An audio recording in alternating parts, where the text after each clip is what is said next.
Obojenu revoluciju su organizovali pre svega zbog toga što su hteli da sruše Srbiju.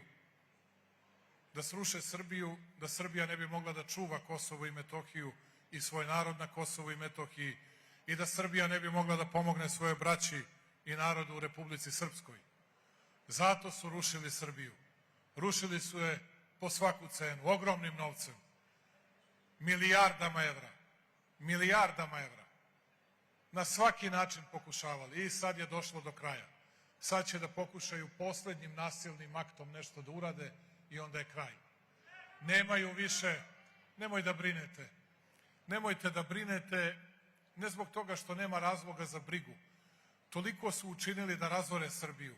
Nikada dva lošija meseca po pitanju stranih direktnih investicija nismo imali u prethodnih 10 godina nego poslednja 2 meseca. Razorili su Srbiju. Sve što su radili, radili su protivzakonito. Blokirali puteve, sprečavali ljude da koriste svoje ustavno pravo na slobodu kretanja.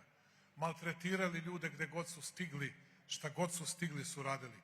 Bili smo trpeljivi i strpljivi, da ni jedan incident ne izazovemo.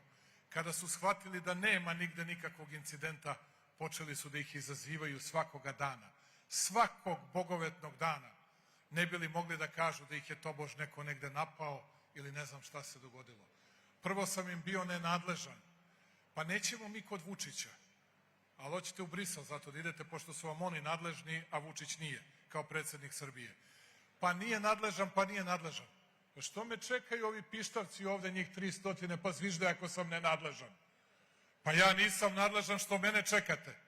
Što ne čekate nekog drugog ako nisam nadležan? Nego izgleda da sam nadležan, a vaše pištanje me samo motiviše još više da radim, ne da pištim i ne da duvam u vuvuzele kao vi, već da se borim za Srbiju, da se borim i za Smederevo i za Planu i Palanku i svako drugo mesto u našoj lepoj zemlji. I odmah da vam kažem, strancima koji su sve ovo organizovali, ponadali ste se da ćete da srušite Srbiju. Pravite se blesavi da ne vidite nasilje u Skupštini, da ne vidite nasilje nad decom studentima, da je to neko nad nekim drugim studentima uradio kao oni sinoć, oni bi 50 saopštenja izdali. Ali neće da brane srpsku decu i srpske studente i one koji hoće da uče. Vama iz Evrope i sveta da poručim. Kosovo i Metohija su srce Srbije. Republiku Srpsku vam nećemo dati da uništite kako ste planirali. A sad mogu da pište koliko hoće. I u Briselu i na svakom drugom mestu.